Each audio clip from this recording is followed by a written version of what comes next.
హల్లెలూయా యేసు ప్రభున్ ఎల్లరూ స్తుతించుడి. నాలో నేను రక్షించబడకపోతే ఈ రోజున నేను కూడా ఒక పెద్ద దావూద్ ఇబ్రహీం లెవెల్లో ఉండేవాడిని. ఎందుకంటే నా ఆలోచనలు కానీ నా చురుకుతనం కానీ నేను దేనికి భయపడనండి. అవసరమైతే ఎంత స్పీడ్ ట్రైన్లో అన్నా అలా దూకేస్తా కిందకి.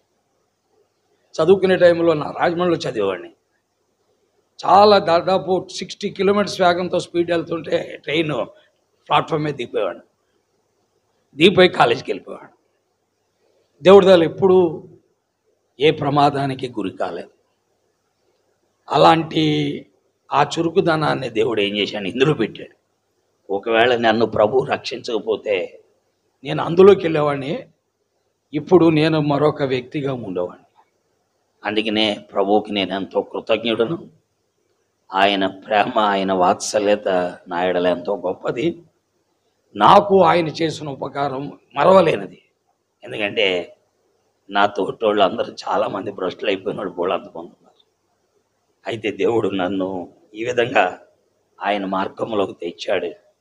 అందును బట్టి ప్రభువుని నేను ఎప్పుడూ స్తుతిస్తూనే ఉంటాను. ప్రియులారా, ఈ సమయంలో దేవుని వాక్యములోనికి మనం వెళదాం. ఒక చిన్న మాట మనం చదువుకొని ముందుకు సాగుదాం.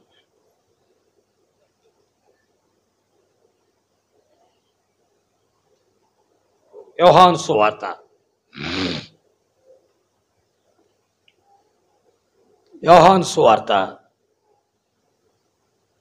15వ అధ్యాయము.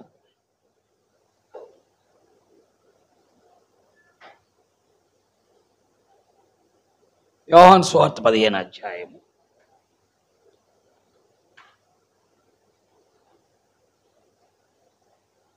18, 19 వచనాలు మనము చదువుతాం. దయచేసి చదవటానికి ప్రయత్నించాం. 18, 19. లోకము మిమ్మును ద్వేషించినలా మీకంటే ముందుగా నన్ను ద్వేషించినని మీరు ఎరుగుదాం.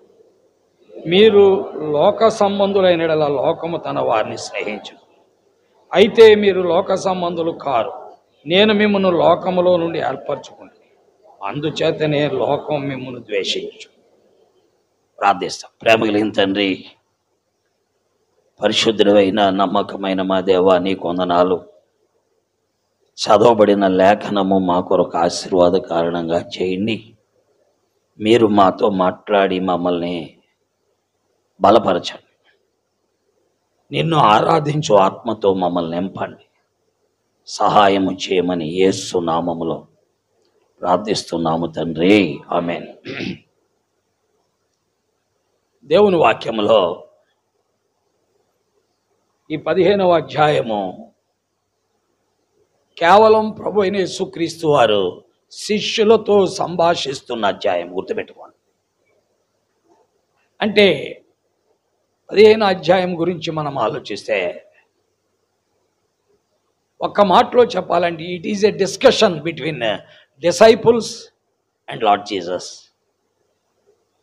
యేసు ప్రభు వారికి శిష్యులకు మధ్య ఉన్నటువంటి డిస్కషన్ అంటే ఏంటని, సంభాషణ. అంటే ఆయన వారితో సంభాషణ చేస్తూ 3 సంగతులు చెప్పాడు. మొదటిది తను ఏమై ఉన్నాడో చెప్పాడు. రెండోది ఆయనకి వేరుగా వెళితే కలిగే ప్రమాదం ఏంటో చెప్పాడు. మూడవది మీరు నాకు దూరంగా వెళితే మీకు కలిగే ప్రమాదం ఏంటి.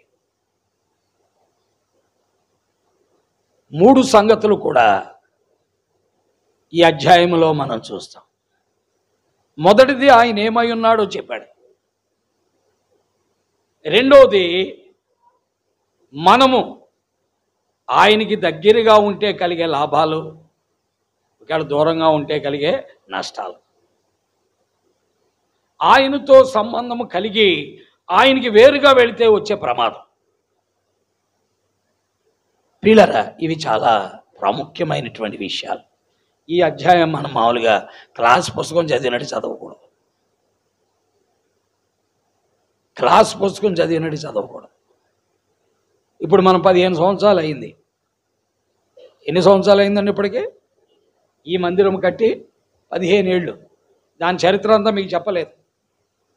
2009లో దీన్ని కొన్నాం. కొనటానికి ఒక సహోదరుడు కారకుడు, ఆయన ఇక్కడే ఉన్నాడు.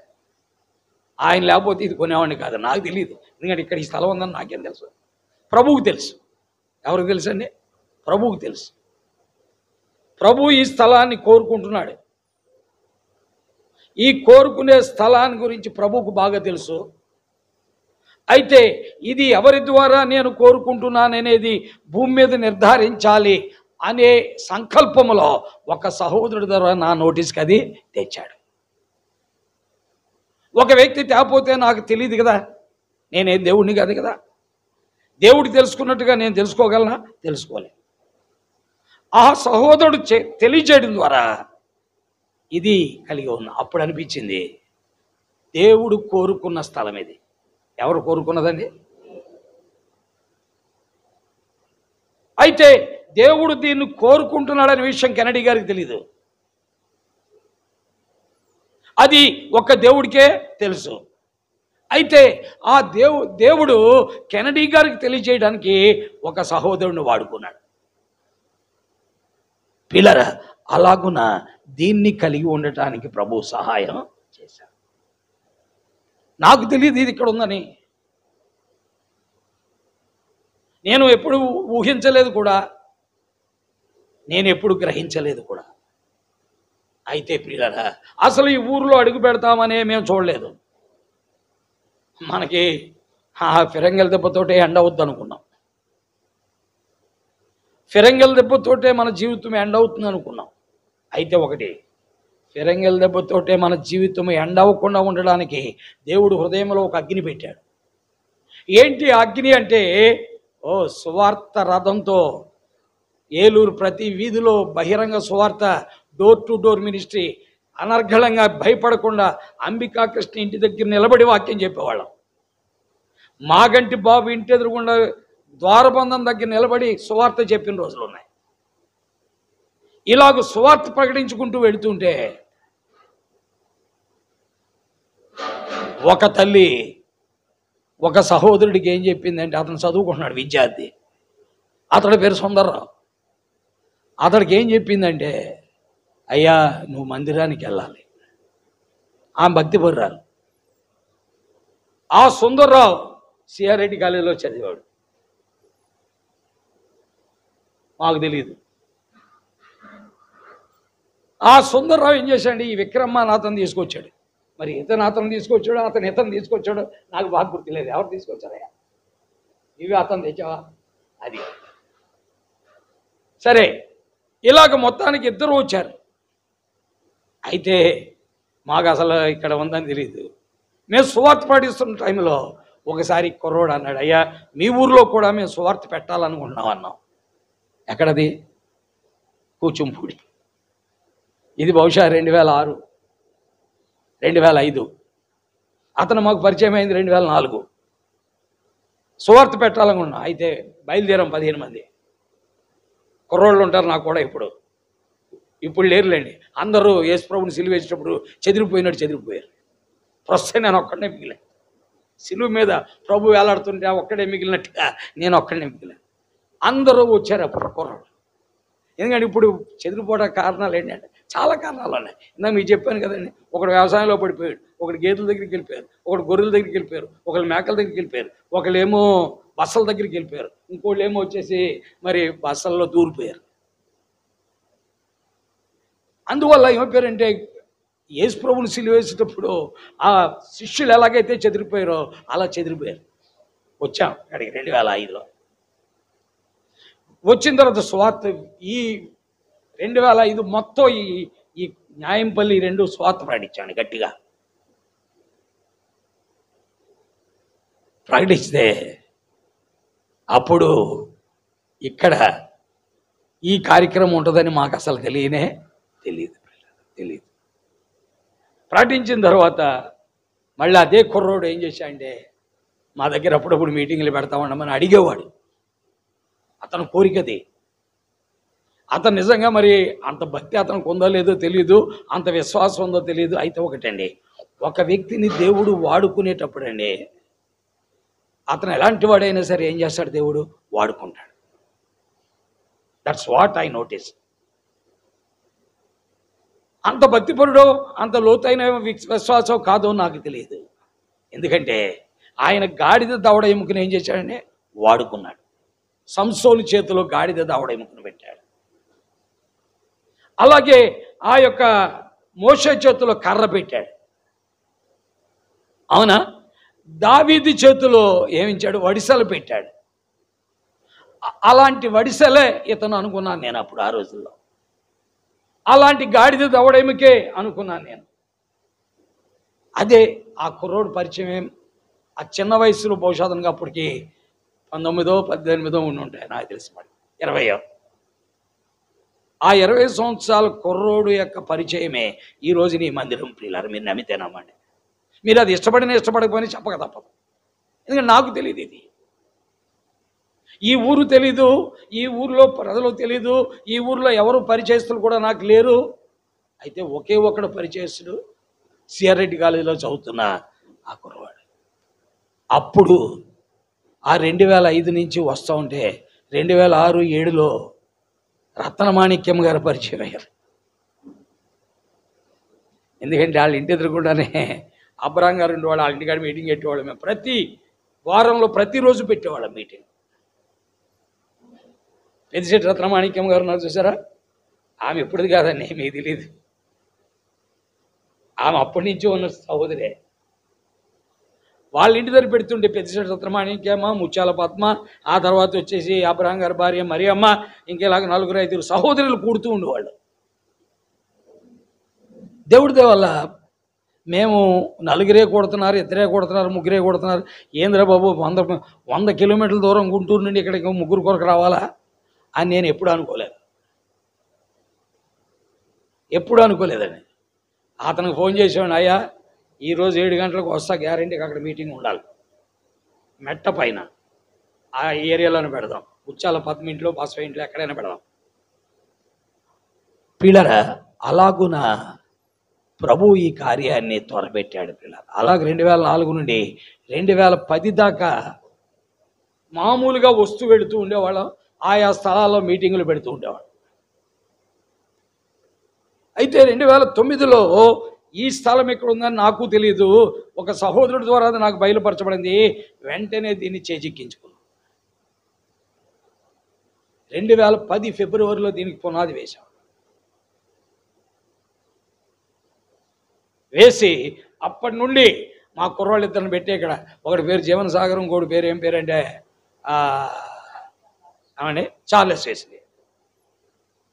పాపం వాళ్ళకి భోజనం కూడా నేను పెట్టేవాడిని కదా, ఉండండి అక్కడ అనేవాడిని. ఉండి అక్కడ పని చేస్తూ ఉండండి. ఎలా మీరు మీ ఊరు వెళ్తే కూలి పనికి వెళ్తారు కదా, చదువుకుంటూ కూలి పని చేసుకునేవాళ్ళు వాళ్ళు. ఎందుకంటే ఈ మార్చి, ఏప్రిల్, మే 3 నెలలు 90 రోజులు కూలి పని చేసుకొని వచ్చిన డబ్బులతోటి గుంటూరు వచ్చి చదువుకునేవాళ్ళు ఆ కుర్రాళ్ళు. వాళ్ళు ఇప్పుడు బాగా సెటిల్ అయ్యాడు. ఆ చార్లెస్ వెస్లీ అన్నవాడు లెక్చరర్, ఇప్పుడు బాటనీ లెక్చరర్ అండి. అప్పుడప్పుడు మాట్లాడుతూ ఉంటాడు, రావాయి బాబు సార్ అని చెప్పా. జీవన్ సాగర్ అని అతను చైతన్యలో మ్యాథమెటిక్స్ లెక్చరర్, నెలకి ₹1,00,000 జీతం, అతను 1 lakh శాలరీ పర్ మంత్. నేను అన్నాను, అయ్యా మీరు కూచుంబూళ్ళలో మందిరం కట్టేటప్పుడు మట్టి తవ్వారు, ఇటుకలు అందించారు, పునాదులు వేశారు, దాన్ని లేపారు, లోపలికి మట్టి దాదాపు 100 ట్రక్కులు మట్టి వేసేటప్పుడు పార కొట్టారు. దేవుడు మిమ్మల్ని మర్చిపోలేదు.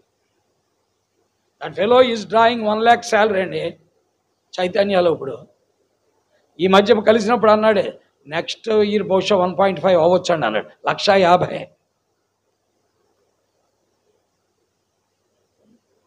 హృదయపూర్వకంగా పనిచేసినోడు ఎవడూ కూడా బడుగు వర్గంగా లేడండి ఆ రోజుల్లో. ఈ రోజున విక్రమానాథను కూడా దేవుడు ఆశీర్వదించాడు. ఎందుకు అనంటే ఆ రోజుల్లో ఒకవేళ వాళ్ళకి ఏమీ లేకపోవడం, కానీ ఈ రోజున అతను కూడా దేవుడు, నేను అది అనుకున్నాను, నేను నాకు మెసేజ్ పెట్టాడు, ఏంటంటే Guinness book of world record అనేదో ఉన్నది, దాని సర్టిఫికేట్ పెట్టాడు అనుకున్నా. ఆ రోజుల్లో కుర్రోళ్ళు దేవుడి కొరకు కష్టపడ్డారు, దేవుడు మర్చిపోలేదు. పిల్లరా, దేవుడి కొరకు మనం ఏ పని చేసినా దేవుడు ఏం చేయడండి, మరవడం. ఈ రోజు కాకపోతే రేపు, రేపు కాకపోతే ఎల్లుండు, ఎల్లుండి కాకపోతే అవతలెల్లుండు. నీవు కపటము లేకుండా యథార్థంగా నమ్మకంగా వేషధారణతో లేకుండా పని చేసావు కాబట్టి దేవుడు నిన్ను ఏం చేస్తాడని ఆశీర్వదిస్తాడు. అనుమానమే లేదు. అక్కడ జీవన్ సాగర్ ఆశీర్వదించబడ్డాడు, ఇక్కడ చార్లెస్ వెస్లీ ఆశీర్వదించబడ్డాడు, ఇక్కడ ఈ కుర్రోడు కూడా దేవుడు ఏం చేశాడని ఆశీర్వదించాడు. ఈ రోజున అతను కూర్చుంటే 70,000 అవుతుంది నాకు తెలిసిన మడికి. అతను నాకు ఎప్పుడు చెప్పలేదులే, నేను ఊహించానని. కూర్చుంటే చేతికి 70,000 వస్తుంది, పారట్టుకోట్ల కొనకోట్ల. పిల్లరా, దేవుడు చేసే కార్యాలు అవే, గుర్తుపెట్టుకోండి. ఎప్పుడు దేవుడిని నమ్మినోని దేవుడు ఎప్పుడు కూడా ఏం చేయడని విడిచిపెట్టాడు. ఏదో తిరుగుతూ ఉన్నాడు, అందుకే నేను అతను నువ్వు ఎందులో సక్సెస్ అవ్వలేదయా, చదువులు అవుతావు అనుకున్నా అవ్వలేదు, డిఎస్సి వస్తుంది అనుకున్నావు రాలేదు, ఇక టీచర్ వస్తుంది అనుకున్నావు రాలేదు, చివరికి ఎల్ఐసిలో అన్నా అయ్యో దేవునికి స్తోత్రం, దేవుడు నిన్ను ఆశీర్వదించాడు. దేవుడు ఆ విధంగా ఆ దేవుని కొరకు పనిచేసిన ఏ వ్యక్తిని కూడా విడిచిపెట్టలేదు, ఆశీర్వదించాడు. కాబట్టి ఇక్కడ కూర్చున్న పిల్లలు గుర్తుపెట్టుకోండి, దేవుడి కొరకు మీరు పని చేస్తే దేవుడు మిమ్మల్ని ఏం చేస్తాడని దీవిస్తాడు. ఎక్కడ దీవిస్తాడనేది చెప్పలేం, ఎప్పుడు దీవిస్తాడనేది చెప్పలేం, ఎలా దీవిస్తాడనేది కూడా మనము చెప్పాలి. డెఫినెట్గా వన్ డే ఒక దినం మనం జరిగిపోతుంది, దానిలో అనుమానం లేదు. దేవుడు అన్యాయస్తుడు కాదు, దేవుడు రుణస్థుడు కాదు, దేవుడు పక్షపాతి కూడా కాదు. గుర్తుపెట్టుకో, ఆయన పక్షపాతం చూపించడు, నీకు రుణపడి ఉండడు, నీకు అన్యాయము చేయడు. అర్థమైందమ్మా జ్యోతి, అది గుర్తుపెట్టుకోండి. కాబట్టి దేవుని కొరకై నమ్మకంగా పనిచేయాలి. అలా చేశారు క్లియర్. కాబట్టి ఒక పాట ఉండింది, యేసు ప్రభుని సంకల్పములు మారవు ఎన్నటికీ, మహాప్రభావము ఆయనకే, యుగ యుగముల వరకు మహాప్రభావము.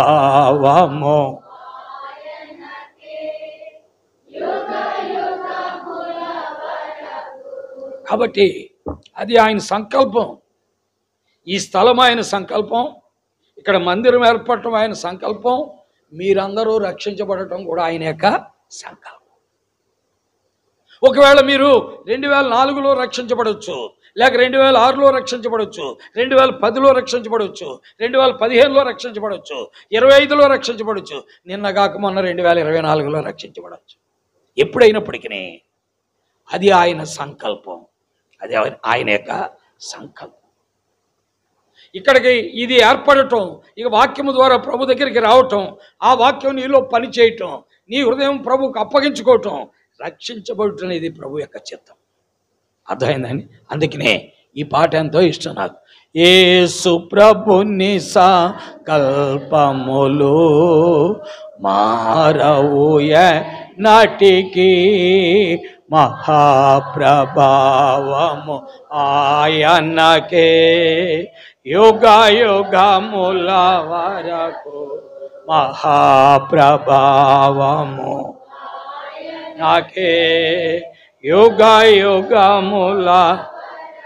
పిల్లరా, ఆ టైం నుండి రేక్షడ్ కానించి ఉన్నటువంటి వారిలో కొద్దిమంది ఉన్నారు, ఆ తర్వాత స్లాబ్ కానించి వచ్చిన వాళ్ళు కొంతమంది ఉన్నారు, ఆ తర్వాత రేక్షడ్ కూడా లేనప్పుడు కూడా ఉన్నవారు కొంతమంది ఉన్నారు. అవునా కదండి?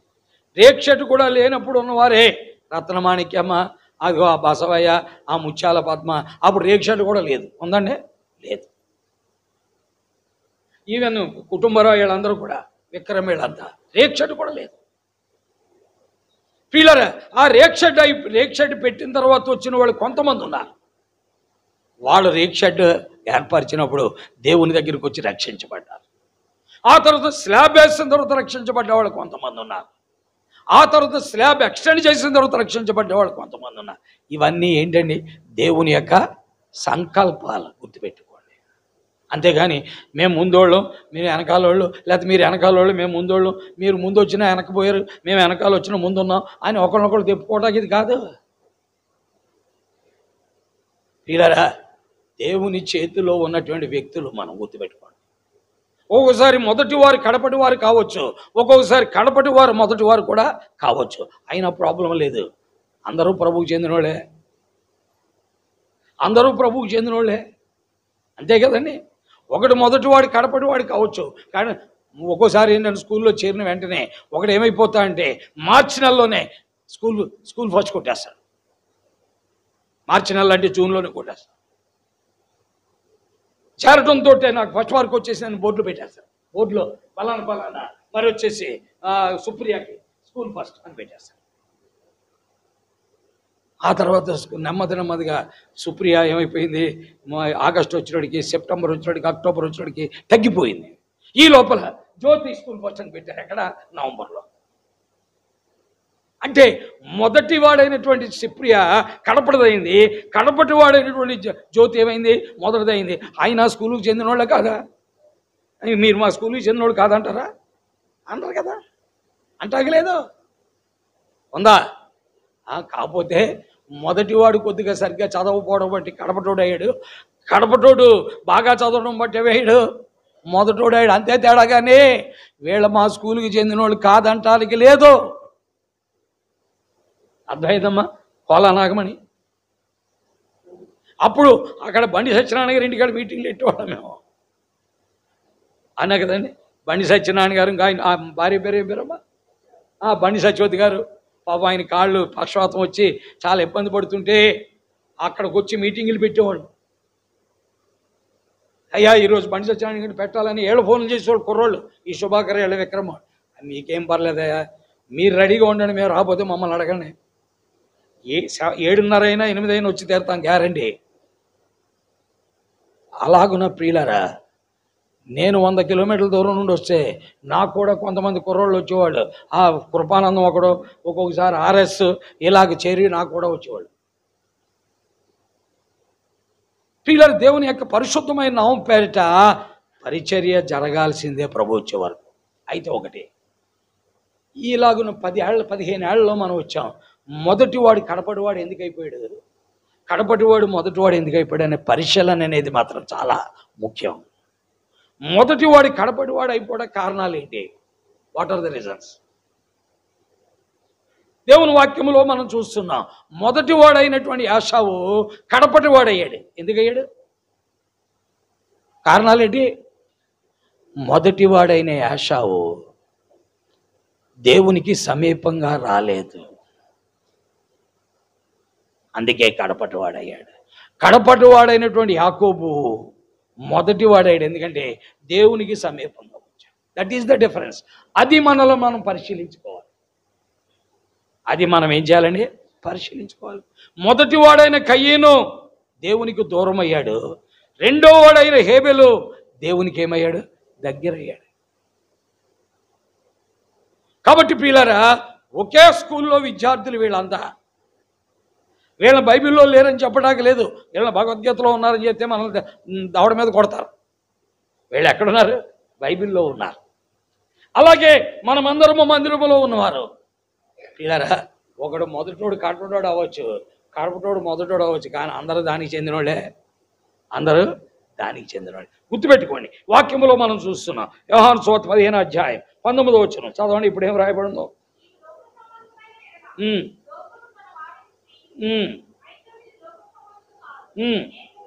ప్రియులారా, ఈ రోజున ఇక్కడ చేరి వచ్చిన ప్రతి వ్యక్తిని కూడా దేవుడు లోకములో నుండి ఏం చేశాడ? లోకములో నుండి నిన్ను ఏర్పరచుకున్నాడు. నీవిక లోక సంబంధివి కాదు. అంటే లోకములో ఏమున్నాయి చెప్పండి? శరీరాశ, నేత్రాశ, జీవపుటం. ఇవి జీవపుటము అంటే ఏంటి? నేను ఈ ఊర్లో చాలా ధనవంతుడు, నాకు పొలాలు ఉన్నాయి, మేడలు ఉన్నాయి, మిద్దెలు ఉన్నాయి, ఐశ్వర్యం ఉంది, అని అంటాక లేదిక. ఎందుకంటే మీరు లోక సంబంధులు కారు. నీకు ఒకవేళ 100 ఎకరాలున్నా 1 ఎకరం ఉన్నవాళ్ళలాగే ఉండాలి. ఒకడు 1 ఎకరం ఉన్నవాడు 100 ఎకరాలతోటే ఉన్నవాడితో ఉండాలి. అంతే కదా. అది 100 ఎకరాలు ఉన్నవాడు 1 ఎకరం ఉన్నవాడు సమానమే ఎవరి దృష్టిలో? దేవుని దృష్టిలో. ఎందుకని? నేను మిమ్మల్ని లోకములో నుండి ఏం చేశాను కాబట్టి మీరు లోకంలో ఉన్న ధనాన్ని బట్టి అతిశయించడానికి లేదు, లోకంలో ఉన్న ఏ విద్యను బట్టి అతిశయించడానికి లేదు, ఉద్యోగాన్ని బట్టి అతిశయించడానికి లేదు, లేక 70,000 80,000 జీతం వస్తుందని అతిశయించడానికి లేదు, లేక 1,00,000 2 లక్షల జీతం వస్తుందని అతిశయించలేదు. అందరూ సమానులే, అందరూ సమానులే. ఎందుకనంటే లోకములో నుండి నేను మిమ్మల్ని ఏం చేశాను? ఏర్పరచు. కాబట్టి దేవుని వాక్యములో ప్రభు వారితో చెప్తున్నా, ఏమంటున్నా అంటే, మీరు లోక సంబంధులైన ఎడల, ఒకవేళ లోకం మీతో స్నేహం చేస్తుంది అనుకోండి, మీరు లోక సంబంధులు అయిపోయినట్లే. లోకం మీతో స్నేహం చేస్తుంటే మీరు ఎవరి సంబంధులు అయిపోయినట్టు? లోక సంబంధులే. కాబట్టి గుర్తుపెట్టుకోండి, మీరు లోక సంబంధులైన ఎడల లోకము తన వారిని స్నేహించును. నీతో లోకం స్నేహం చేస్తుంటే నువ్వు లోక సంబంధి. గుర్తుపెట్టు. అంటే దాని అర్థం ఏంటి? దేవుడు నిన్ను లోకములో నుండి వేరు చేశాడు. లోకములో ఉన్నదంతా ఏంటి? ఈరోజు ఇంకా మనం శరీరాశతో ఉన్నాం అనుకోండి, లోక సంబంధం అయిపోయాం. ఇంకా నేత్రాశలో ఉన్నాం అనుకోండి, లోక సంబంధం అయిపోయాం. ఇంకా జీవోపడంలో ఉన్నాం అనుకోండి, లోక సంబంధం అయిపోయాం. అంతే కదా. మిమ్మల్ని నేను లోకంలో నుండి వేరు చేశా. అందుకనే ప్రభువులో ఉన్నవాడు అన్నీ మర్చిపోవాలి, ఏది జ్ఞాపకం ఉండడానికి లేదు. ప్రభువులో ఉన్నవాడు ఏం చేయాలండి? అన్నీ మర్చిపోవాలి. అన్నీ మర్చిపోవడం ఏంటి? ఇక దేవుడు ఒక్కడే నీకు గుర్తుండాలి. అది దేవుడు ఒక్కడే నీకు గుర్తుండాలి, వేరే గుర్తుండకూడదు.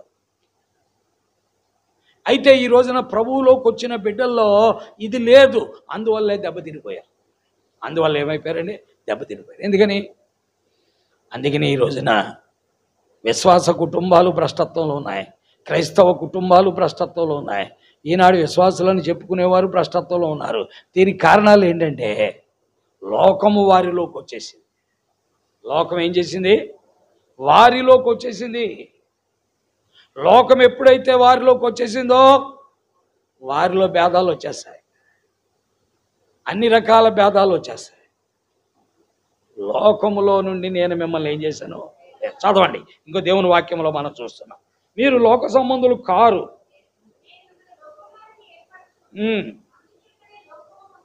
అది ప్రియులారా, లోకము నిన్ను ద్వేషిస్తే నువ్వు దేవుని సంబంధం, లోకము నిన్ను ప్రేమిస్తే నువ్వు దేవుని సంబంధవి కాదు. అంతే. లోకం మిమ్మల్ని ప్రేమిస్తుంది అనుకోండి, నువ్వు దేవుని సంబంధవి కాదు. లోకం మిమ్మల్ని ద్వేషిస్తే దేవుని. యేసు ప్రభు వారిని ఎవరైనా ప్రేమించారంటారా? చెప్పండి. అందుకనే పిల్లలు, ఈ రోజున రక్షించబడిన నీవు నీ సొంత అల్లుడి చేత ద్వేషించబడతావు, నీ సొంత భార్య చేత ద్వేషించబడతావు, నీ సొంత భర్త చేత ద్వేషించబడతావు, నీ సొంత కులస్తుల చేత, కుటుంబీకుల చేత ద్వేషించబడతావు. ఈడికే భక్తి ఉందంటే మాకు లేదని. లోకం మిమ్మతో స్నేహం చేసిందంటే నువ్వు దేవునికి శత్రువు అయిపోయినట్టే. దేవునికి ఏమైపోయినట్టు? శత్రువు. లోకం నీతో స్నేహం చేసిందంటే నువ్వు దేవునికి శత్రువు. నీవు లోకము నిన్ను ప్రేమిస్తుందంటే నువ్వు దేవునికి ఏమైపోయినట్టు? శత్రువు అయిపోయినట్టు.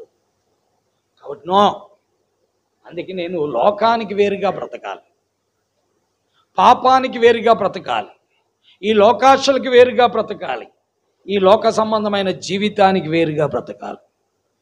అది సాధ్యమా? అలా అనుకుంటే మరి ఇల్లు కట్టుకోవద్దంటారా, స్థలం కొనుక్కోవద్దంటారా అని అడిగింది ఒక ఆమె. స్థలం కొనుక్కోవద్దు అంటారా, ఇల్లు కట్టుకో, అది లోకాశ కదండి అని అడిగింది. అది లోకాశ కదా, మరి స్థలం కొనుక్కోవద్దు అంటారా, ఇల్లు కట్టుకోవద్దు అంటారా, మరి అది లోకాశ కదా అన్నాయి. నేను అమ్మా, దేవుడు ఇల్లు కట్టుకోవద్దని చెప్పలేదు, స్థలం కొనుక్కోవద్దని చెప్పలేదు.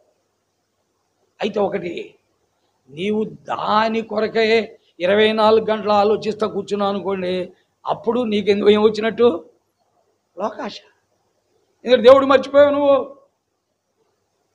స్థలం కొనుక్కోవట్లోనే నిమగ్నరాలు అయిపోయావు, ఇల్లు కట్టుకోవట్లోనే నిమగ్నరాలు అయిపోయావు. ఇక దేవుడు అంటే నీకు జ్ఞాపకమే లేదు, బైబిల్ లేదు, వాక్యం లేదు, ప్రార్థన లేదు, ఆరాధన లేదు.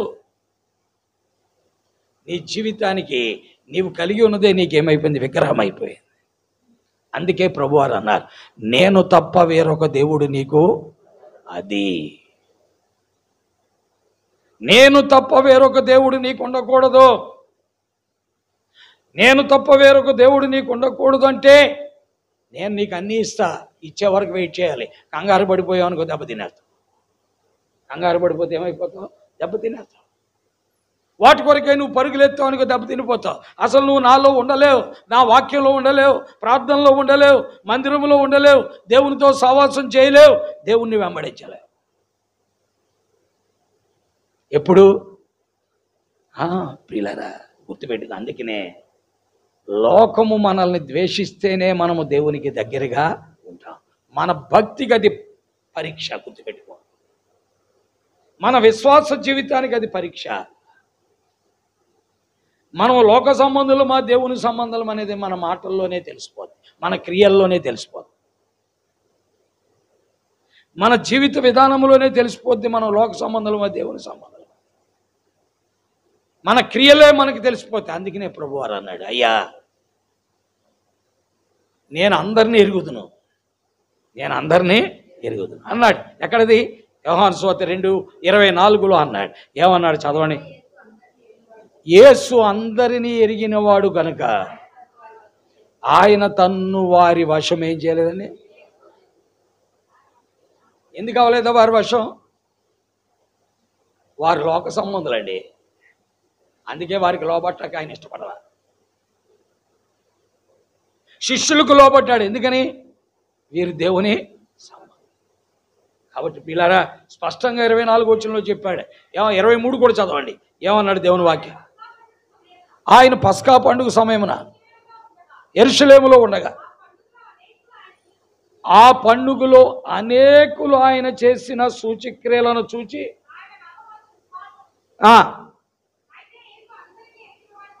ఆయన తను ఎందుకు చేసుకోవాలా? ఎందుకు వారికి అప్పగించుకోవాలా? వారి విశ్వాసము దృఢమైనది మాత్రము కాదు, సరైనది కాదు, హత్తుకునే విశ్వాసం కాదు, వెంబడించే విశ్వాసం కాదు, ప్రభు కొరకై నిలబడే విశ్వాసం కాదు, ప్రభు కొరకై స్థిరపడే విశ్వాసం కాదు. అది కేవలం సూచక్రియలను బట్టి కలిగి ఉండే విశ్వాసం. అందుకే 23వ వచనంలో మనం చూస్తున్నాం, ఆ పండుగలు అనేకులు ఆయన చేసిన సూచక్రియలను చూచి ఆయన నామమందు విశ్వాసముంచిరి. అయితే యేసు అందరినీ ఎరిగినవాడు గనుక తన్ను వారి వశము చేసుకో. సూచక్రియను బట్టి మనం ఆయన నమ్మకూడదు. ఆయన్ని వెంబడించే మనము ఖచ్చితంగా ప్రియులారా ఈ లోకానికి వేరుగానే మనం ఏం చేయాలి? జీవించాలి, తప్పదు. అందుకనే ప్రభు సంబంధం ఎలా ఉంటాడంటే చాలా జాగ్రత్తగా ఉంటాడు. ఎక్కడ పడితే అక్కడ తిరగడు, కొద్దిగానే మాట్లాడతాడు, విస్తరించి మాట్లాడు, వారింటికి వీరింటికి వెళ్ళి పోసుకోలు కబుర్లు చెప్పడు, అనవసరంగా గంటల గంటలు డిస్కషన్స్ పెట్టడు. అవసరమైతే వాక్యం చదువుతాడు, అవసరమైతే ప్రార్థనలో ఉంటాడు, అవసరమైతే మందిరానికి వస్తాడు, ఇలాగే ఉంటాడు. ఇవన్నీ కూడా దేవుణ్ణి వెంబడించేవాడికి ఉండే లక్షణం. దేవుని వాక్యంలో మనం చూస్తున్న సంగతి అదే. అందుకనే ఒక స్త్రీ దగ్గరికి ప్రభు వచ్చాడు. ప్రభు పరలోకము నుండి దూతను పంపించాడు ఒక స్త్రీ దగ్గరికి. ఒక స్త్రీ దగ్గరికి ప్రభు పరలోకము నుండి దూతను పంపించాడండి. ఎందుకు పంపించాడండి? మిగతా ఆమె ఒక్కతే ఉందండి ఆ ఊరిలో, ఇంకెవరు లేరా? మరియమ్మ అనే స్త్రీ ఉంది నజరేతులో. ఆమె దగ్గరికి పరలోకం నుండి గాబ్రియేలు అని దూతను పంపాడు. గాబ్రియేలు, నువ్వు అదిగో ఆ నజరేతను ఊరికి వెళ్ళి మరియమ్మ ఇంటికి వెళ్ళి మరియమ్మతో నువ్వు మాట్లాడాలన్నాడు. గాబ్రియేలు, ప్రభువా మరియమ్మ ఒక్కతేనా? అక్కడ సుప్రియ ఉంది కదా, జ్యోతి ఉంది కదా, అక్కడ నిస్సి ఉంది కదా, అక్కడ విన్సి ఉంది కదా, అక్కడ అనేక మంది అక్కడ ఉంటే మీరు మరియమ్మ దగ్గరికి వెళ్ళమంటున్నారు ఏంటి అని గాబ్రియేలు అడిగి ఉండొచ్చు బహుశా. అంటే ఉదాహరణకి మీకు అర్థం అవడం, అక్కడ భవ్య ఉంది కదా, లేదు నువ్వు మరియమ్మ దగ్గరికి వెళ్ళాలి. ఎందుకు? వాయ్ ఎందుకు వెళ్ళాలి? ఆమె వీళ్ళందరూ వరండాల మీద కూర్చుంటున్నారు. కొంతమంది వాట్సాప్ చూస్తున్నారు, కొంతమంది సెల్ ఫోన్ చూస్తున్నారు, కొంతమంది ఇన్స్టాగ్రామ్ చూస్తున్నారు, కొంతమంది మెసేజెస్ ఏమొచ్చాయని చూస్తున్నారు, కొంతమంది అవి ఇవి చూస్తున్నారు. కాబట్టి మరియమ్మ దగ్గరికి వెళ్ళి ఆ మోకాళ్ళ మీద ఉంటుంది. ఎక్కడ? ఇంట్లో. ప్రియులరా, లోక సంబంధి వీటి జోలికి వెళ్ళడండి. ప్రభు సంబంధి వీటి జోలికి వెళ్ళడు, లోక సంబంధి వెళ్తాడు. ఆమె నా సంబంధి కాబట్టి నువ్వు అక్కడికి వెళ్ళు. వచ్చాడు, లోపలికి వచ్చాడు. ఆమె ఎక్కడ ఉన్నప్పుడు? లోపలికి వచ్చానుంది. అంటే ఆమె ఎక్కడ ఉన్నట్టు? లోపల ఉంది. ఆమె లోపల ఉందండి, బిగ్సీలో లేదు. బిగ్సీ అంటే తెలుసు మీకు? బిగ్సీ అంటే సెల్ ఫోన్లు అమ్మేటువంటి స్థలం, అంతే కదా. అక్కడ లేదు. ఎక్కడుంది? నజరేత్ అనే ఊరిలో లోపల ఉంది. లోపల ఉందంటే ఏం చేస్తుంది? ప్రభుతో గడుపుతుందండి. ప్రభు సన్నిధిలో ఉన్నది, ప్రభుతో సమయం గడుపుతుంది. ప్రియులారా, నీ జీవితంలో అది అలవాటు చేసుకో. 15 ఏళ్ళు అయిపోయింది. 15 ఏళ్ళు అయిపోయింది మనకి. 2010 సెప్టెంబర్ 5న ప్రారంభించాం ఈ మందిరం. ఈ రోజున 2025 సెప్టెంబర్ 5కి వచ్చాం. 15 ఏళ్ళు అయిపోయి 16 ఏళ్ళలోకి వచ్చాం. ఇప్పటికీ ప్రభుతో నువ్వు సమయం గడుపుతున్నావా? ప్రభుతో కలిసి ఉండాలనే కోరిక నీకుందా? ప్రభు సన్నిధిలో మాట్లాడాలి. ఆయన తప్ప నాకు దిక్కు లేదనేది నీకుందా? ఆయన తప్ప నాకు దిక్కు లేదనేది నీకుందా? చాలా ముఖ్యం ప్రియులారా. లోక సంబంధులకు అది ఉండదు, దేవుని సంబంధులకు మాత్రమే అది ఉంటుంది. అందుకే అక్కడికి పంపించాడు. వచ్చి ఏమందంటే గాబ్రియేలు దూత, దయాప్రాప్తురాలా నీకు శుభం. నీవు ఏమన్నాడండి? దానికి దయాప్రాప్తురాలా నీకు శుభం చెప్పి, నీవు ప్రభు వలన, అది వెరీ ఇంపార్టెంట్. ఓ దేవుని వలన నీవు కృప పొందితివి. అంటే God has kept his I on you. దేవుడు తన యొక్క నేత్రాన్ని నీ మీదే ఉంచాడు. అందుకే నన్ను నీ దగ్గరికి పంపించాడు. ఎక్కడి నుండి? పరలోకం. ఇదంతా కూడా లూకాసు వార్త 1 అధ్యాయం 26, 27, 28 వచనాలు. 28, 29 నేను చెప్పిందంతా. కొంతమందికి బైబిల్ ఉండవు కదా, అందుకే రెఫరెన్స్ చెప్పట్లేదు. ఇప్పుడు కొంతమంది ఆతృత పడుతున్నారు కాబట్టి చెప్పాను. లూకాసు వార్త 1, 26, 27, 28, 29. ప్రియులారా, అంటే దేవుని దృష్టి కొంతమంది మీద పడి కొంతమంది మీద ఎందుకు పడతలా? దేవుడైనా సూపరుడా, పక్షపాత, అన్యాయస్తుడా, రుణస్థుడా? No, their divine life is different. వారి యొక్క దైవ జీవితము లోక సంబంధమైనది కాదు. 2 రకాల దైవ జీవితం ఉంటుంది ప్రియులారా. లోక సంబంధమైన దైవ జీవితము, దైవికమైన దైవ జీవితం. లోక సంబంధమైన దైవ జీవితం అంటే మనుషులకు కనబడేటట్లు భక్తి చేసేది, మనుషులకు కనబడేటట్లు గుడికొచ్చేది, మనుషులకు కనబడేటట్లు గుడిలో కూర్చునేది, మనుషులకు కనబడేటట్లు బైబిల్ చదివేది, మనుషులకు కనబడేటట్లు ప్రార్థన చేసేది, మనుషులకు కనబడేటట్లు గట్టిగా. అందుకనే ఆ శాస్త్రులు పరిసయ్యులతో అన్నాడు, మీరు సంత వీధుల్లో మీరేం చేస్తారంటే పెద్ద పెద్దగా ప్రార్థనలు చేస్తారన్నాడు. 23 అధ్యాయంలో మనం చూస్తున్నది అదే.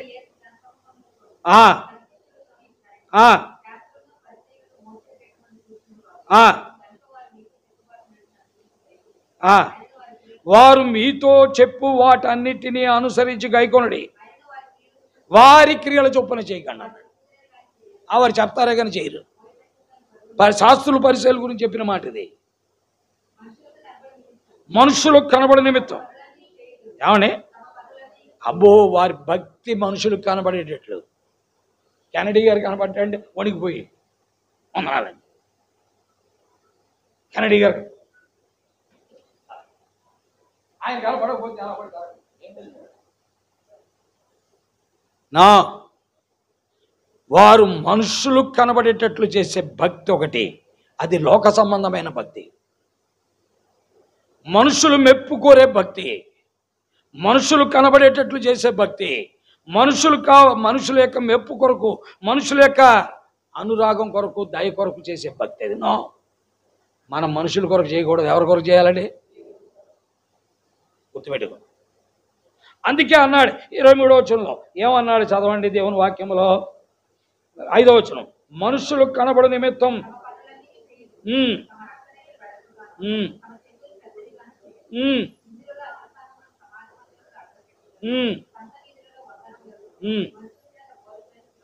అబ్బో, ఇవన్నీ చెప్పించుకోవడానికి మనం ఎక్కడుంది?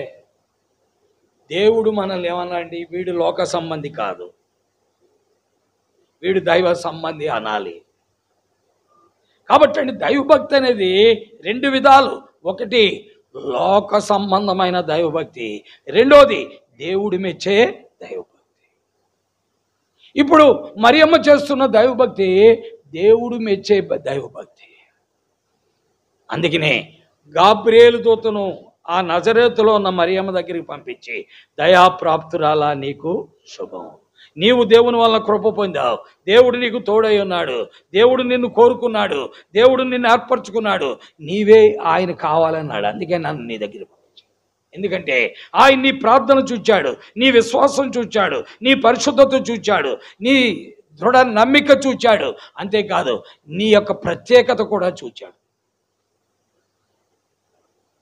ఆయన ఎన్ని చూచాడంటే నీ విశ్వాసాన్ని చూచాడు, రెండవది నీ యొక్క ప్రార్థన చూచాడు, మూడోది పరిశుద్ధత చూచాడు, ప్రత్యేకత చూచాడు, నాలుగోది నీ క్రియలను కూడా చూచాడు, ఐదవది అందుకే నీ యొద్దకు పంపించాడు. కాబట్టి ప్రియులారా 10-15 సంవత్సరాలు అయిపోయింది ఈరోజు. అవునా కదా? మన భక్తి ఎలా ఉందో చూసుకోవాలి. ఎబెనేజర్ ఫిరంగల దెబ్బలో పెట్టి 26 సంవత్సరాలు అవుతుంది. మన జీవితం ఎలా ఉందో చూసుకోవాలి. మనం మనుషుల కొరకు భక్తి చేస్తున్నావా, లేక దేవుడి కొరకు భక్తి చేస్తున్నావా? ప్రియమైన దేవుడి బిడ్డలారా, నిన్నటి దినమున ఒక వ్యక్తి గురించినటువంటి విషయం చెప్పాను. అతని పేరు తాడికొండ సంజీవరావు.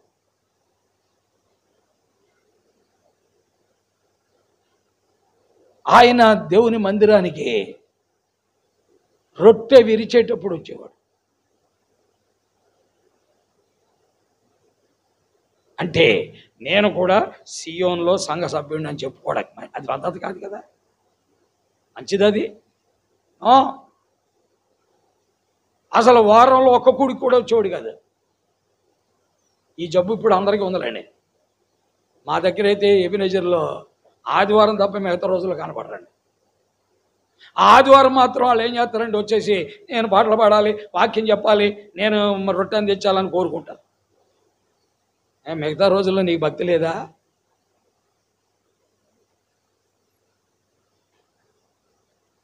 ఒక ఆయన అయితే ఇప్పుడు లేడండి, హైదరాబాద్ లేడు. ఆయన అయితే కేవలం రొట్టెని తెచ్చడానికి ఒక వారంలో ఒక రోజు వస్తాడు. ఎందుకంటే రొట్టెని తెచ్చడానికి, లేకపోతే పిలవని. ఎందుకది తప్పు కదా? మన భక్తి మనుషుల కొరకు కాదండి. మనం చేసే దైవ జీవితం లోకం కొరకు కాదు. లోక సంబంధమైన దైవభక్తి ఉంది, దేవుడి మెచ్చే దైవభక్తి కూడా ఉంది. గుర్తుపెట్టుకో, దేవుడి మెచ్చే దైవభక్తి ద్వారా ఎంతో ఆశీర్వాదం ఉంది, ఎంతో అభివృద్ధి ఉంది. గుర్తుపెట్టుకో, లోకం మెచ్చే దైవభక్తి ద్వారా ఆశీర్వాదం లేదు. ఒకవేళ ఈ రోజు నువ్వు కొంతవరకు బాగుండొచ్చు, 4 రోజులు, 5వ రోజు నువ్వు తప్పకుండా దెబ్బతింటావు. నేను చెప్తున్నాను, చాలా దెబ్బతింటావు. ఒక ఆయన అండి మనుషుల కొరకు భక్తి చేసేవాడు గుంటూరులో ఉండేవాడు. ఈ లోకం కొరకు భక్తి చేసేవాడు గుంటూరులో ఉండేవాడు. నేను నమ్మితే నమ్మండి, ఆయన కుటుంబంలో వరుసగానే 4 కుర్రోళ్ళు బ్రెయిన్ క్యాన్సర్తో చనిపోయారు. 4 డాక్టర్సే. మెటాస్టాటిక్ క్యాన్సర్ అంటే ఆల్మోస్ట్ అన్నిటికీ స్ప్రెడ్ అయిపోయింది. మనుషుల కొరకు చేసేవాడు దైవభక్తి. మనం మనుషుల కొరకు చేయకూడదు, గుర్తుపెట్టుకో. ఈ రోజున మన జీవితంలో ఈ మందిరం కట్టి 10 నుంచి 15 ఏళ్ళు అయింది. మీలో చాలామంది బహుశా 2010 నుండి వచ్చేవాళ్ళు ఉండొచ్చు, 2009 నుండి ప్రారంభించిన వాళ్ళు ఉండొచ్చు, 6 నుండి ప్రారంభించిన వాళ్ళు ఉండొచ్చు, 15 నుండి ప్రారంభించిన వాళ్ళు ఉండొచ్చు, ఈ రోజున 2024లో కూడా ప్రారంభించిన వాళ్ళు ఉండొచ్చు. ఎవరు ఎప్పుడు ప్రారంభించారు అనేది ముఖ్యం కాదు. నీవు లోక సంబంధమైన దైవభక్తి చేస్తున్నావా, దైవ సంబంధమైన దైవభక్తి చేస్తున్నావా? మనుషుల మెప్పు కొరకు మనము దైవభక్తి చేయకూడదు ప్రియులారా. ఎవరో మనల్ని మెచ్చుకుంటారు, ఎవరో మనకి ఇస్తారు. నా జీవితంలో ఎప్పుడూ లేదు అలవాటు ప్రియులారా. అందుకనే నేను ఆ పలానోడు రావట్లేదు, వచ్చినోడితో పని చేయించుకుంటాం, వచ్చినోడిని దేవుని కొరకు నిలబెడతాం, వచ్చినోడిని దేవుని కొరకే సిద్ధపరుస్తాం, రానోడిని వదిలేస్తాం.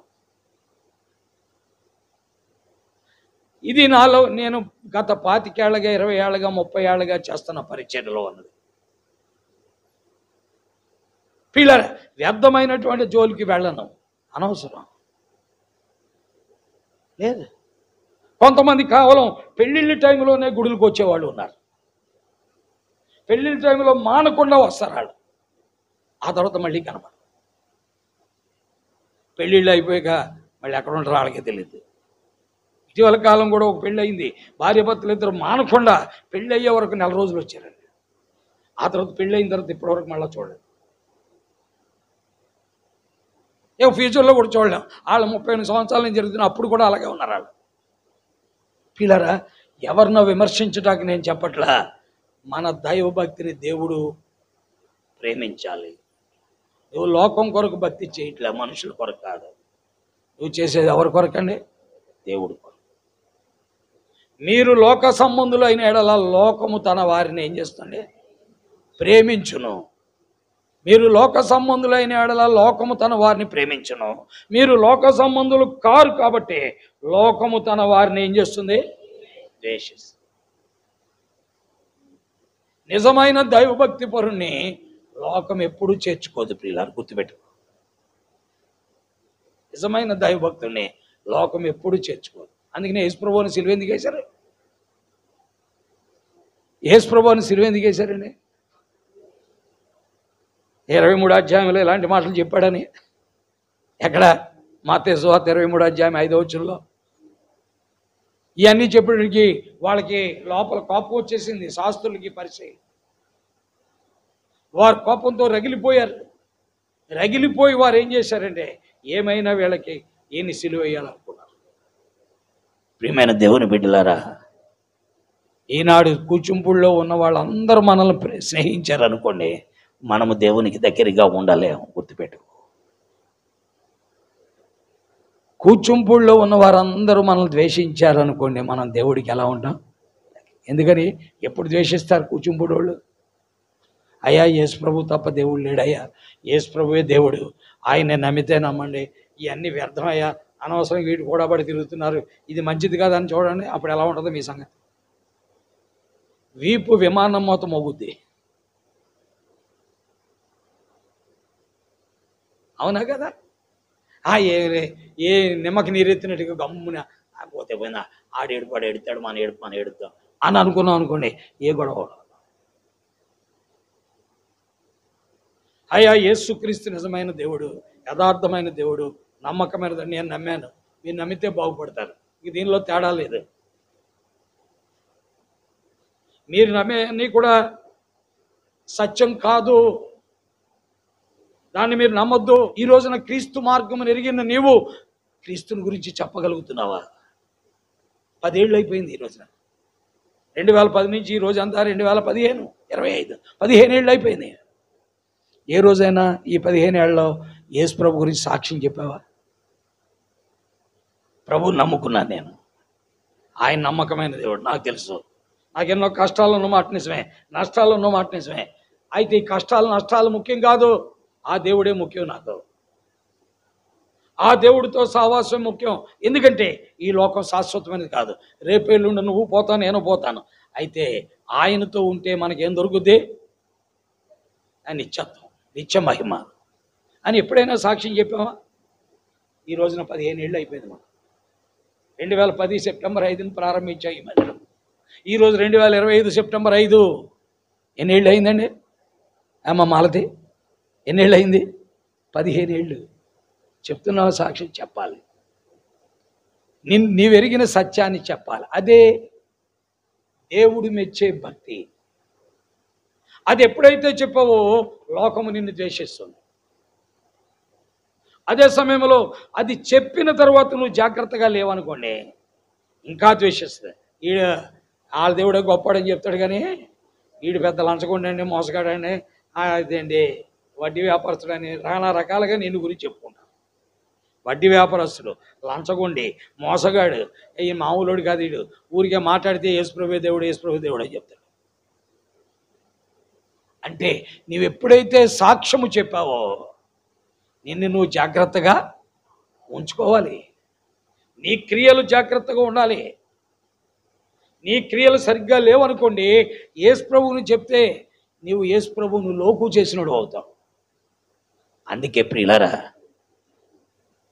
దేవుని వాక్యములో మనం చూస్తున్నాం, క్రీస్తు యేసునందు సద్భక్తితో బ్రతుకును ఉద్దేశించేవాడు హింస పొందును. చదవండి 3:12 ఏం రాయబడింది చదవండి దేవుని వాక్యములో. మరి తిమోతికి రాసిన 2వ పత్రిక 3వ అధ్యాయము 12వ వచనం మనం చదువుతున్నాం. క్రీస్తు యేసునందు సద్భక్తితో బ్రతుకును ఉద్దేశించేవాడు వారందరూ ఏం పొందుతారండి? హింస.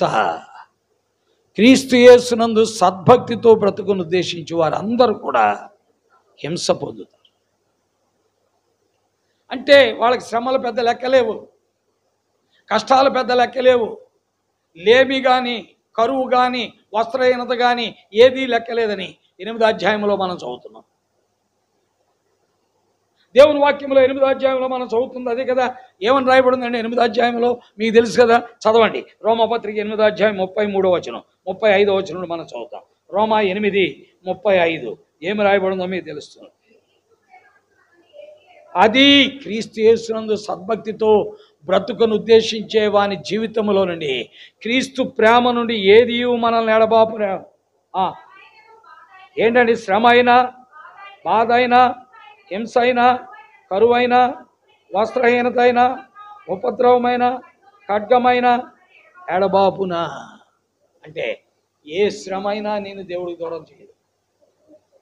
కష్టాలు దేవుడితో, అన్ని లాభాలు వస్తేనే యేసుప్రభువుని నమ్ముకోవడం కాదు. మనకే లాభం లేకపోయినా క్రీస్తుని నమ్ముకోవడమే గొప్ప భక్తి. అందుకని మాట్లాడకూడదు. మనకే లాభం లేకపోయినా క్రీస్తుని నమ్ముకోవడమే భక్తి. కాబట్టి ప్రభు బిడ్డలారా, దేవుని వాక్యములో మనం చూస్తున్నాం, మనకు అన్నీ కలిసి వస్తే భక్తి కాదండి, కలిసి రాపోయిన భక్తి. ఇప్పుడు పౌలు యేసు ప్రభువుని నమ్ముకున్నాడు. ఉదాహరణకి మీకు చెప్తున్నా, ఆయనకి వ్యాపారంలో లాభాలు వచ్చాయండి, వ్యవసాయంలో లాభాలు వచ్చాయా, లేకపోతే డైరీ ఫామ్లో లాభాలు వచ్చాయా, ఇంకో ఫామ్లో లాభాలు వచ్చాయా, ఇంకో ఫామ్లో లాభాలు వచ్చాయా? లాభాలు రాకపోగా ఒకసారి రాళ్లతో కొట్టి ఇచ్చేసారు బయటికి, ఇంకోసారి చొక్కా తీసి బెత్తాలతో కొట్టి జైలు వేశారు, మూడోసారి ఓడ పగిలి బద్దలైపోయింది. ప్రభు విడిచిపెట్టాడా? నా మట్టుకైతే బ్రతుకుట క్రీస్తే, చావైతే లాభం. కాబట్టి ప్రియులారా, దేవుడు మెచ్చే భక్తి ఎలాగుంటుంది, లోకం మెచ్చే భక్తి అలాగుంటుంది. మనం లోకం కొరకు బతకట్లేదు ప్రియులారా. మీరు లోక సంబంధులైతే లోకం మిమ్మల్ని మెచ్చుకుంటుంది. మీరు లోక సంబంధులు కాకపోతే లోకం మిమ్మల్ని ఏం చేస్తుంది? ద్వేషిస్తుంది. అందుకే లోకము పౌలును ద్వేషించింది కాబట్టి రాళ్లతో కొట్టి ఇచ్చారు. పౌలుని లోకం ద్వేషించింది కాబట్టి చొక్కా తీసి బెత్తాలతో కొట్టి జైల్లో వేశారు. లోకము పౌలుని ద్వేషించింది కాబట్టి ఏం చేశారండి? ఓడ పగిలింది. ఓడ పగిలి ఒడ్డుకి చేరాక ఒకటే అనుకుని ఉండుంటాడు. ఏమనుకుని ఉండుంటాడు మీరు చెప్పండి. నేను అనుకున్నాను. ఏమనుకున్నానంటే, నేను అనుకున్నది చెప్తాను మీకు, తర్వాత మీరు అనుకున్నది మీరు చెప్తారు. కానీ నేనేమనుకున్నాడు, ప్రభువా నేను కైసర్ దగ్గర నిలబడాలి, ఖచ్చితంగా కైసర్ దగ్గర నిన్ను గురించి సాక్ష్యం చెప్పాలి. నీవు తప్ప వేరొక దేవుడు లేడని చెప్పాలి సాక్ష్యం. నాతో వచ్చిన వాళ్ళు ఎంతమంది చనిపోయారో నాకు తెలియదు. నన్ను బతికించావంటే కారణం ఒకటే, నీ గురించి సాక్ష్యము చెప్పడం, నీ గురించి ప్రకటించడానికే నన్ను బతికించావు. ఓడలో నాకు కూడా బయలుదేరిన వాళ్ళు దాదాపు 200 మంది ఉన్నారు. ఒకడు కనపడతలే ఈ రోజుల్లో. నన్ను బ్రతికించావు ఎందుకు అంటే నీ గురించి సాక్ష్యం చెప్పడానికి. ప్రియమైన దేవుని బిడ్డలారా, అందుకే ప్రభువారు శిష్యులతో అన్నాడు, అయ్యా మీరు లోక సంబంధులైతే లోకం మిమ్మల్ని ప్రేమిస్తుంది, స్నేహిస్తుంది. మీరు నా సంబంధులైతే లోకం మిమ్మల్ని ద్వేషిస్తుంది, లోకం మిమ్మల్ని తృణీకరిస్తుంది. కాబట్టి ప్రియులారా, భక్తి లోకం మెచ్చేదిగా ఉండకూడదు, దేవుడు మెచ్చేదిగా ఉండాలి. లోకం మెచ్చేదిగా భక్తి ఉండకూడదు. బైబిల్లో ఇంకొక వ్యక్తి కూడా మీకు చూపించి నేను ముగించేస్తాను. చూడండి ఏమి రాయబడిందో. ఆదికాండం 7వ అధ్యాయం మొదలు వచ్చిన చదవండి. ఏమి రాయబడిందో దేవుని వాక్యంలో మనం చూస్తాం. ఆదికాండం 7వ అధ్యాయము మొదటి వచనం.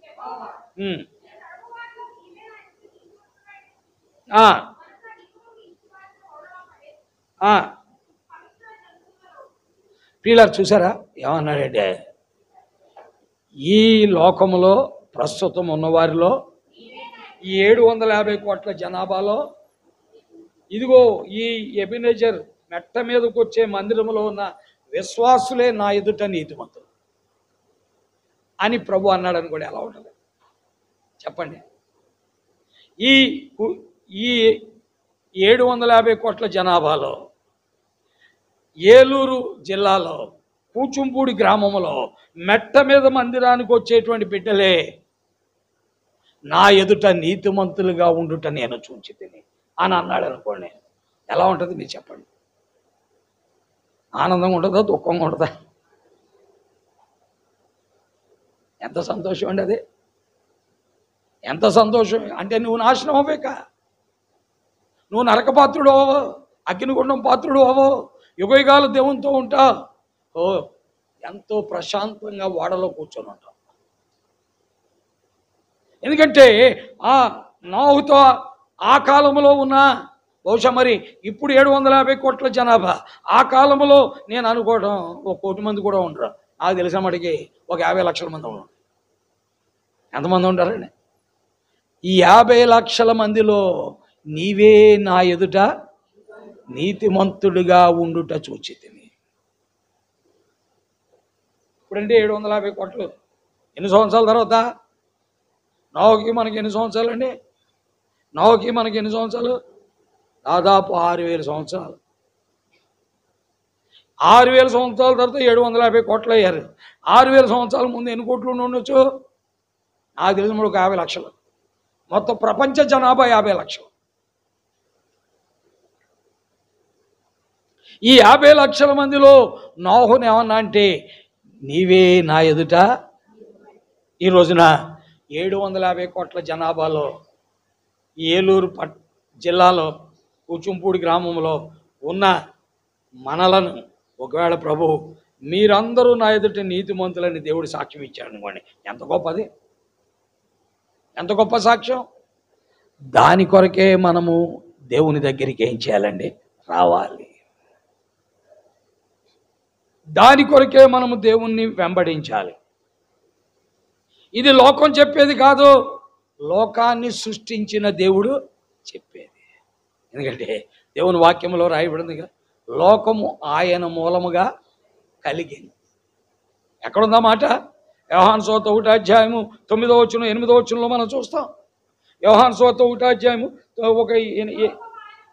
లోకము ఆయన మూలముగా కలిగెను, లోకము ఆయనను తెలుసుకొనలేదు.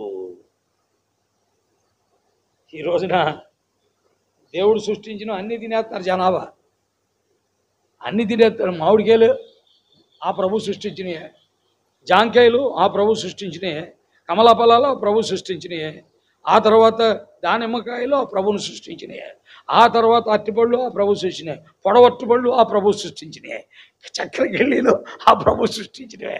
అన్నీ తినేస్తున్నారు. కానీ లోకం ఆయన ఏం చేయట్లేదు, దొరికింది తినేయడమే.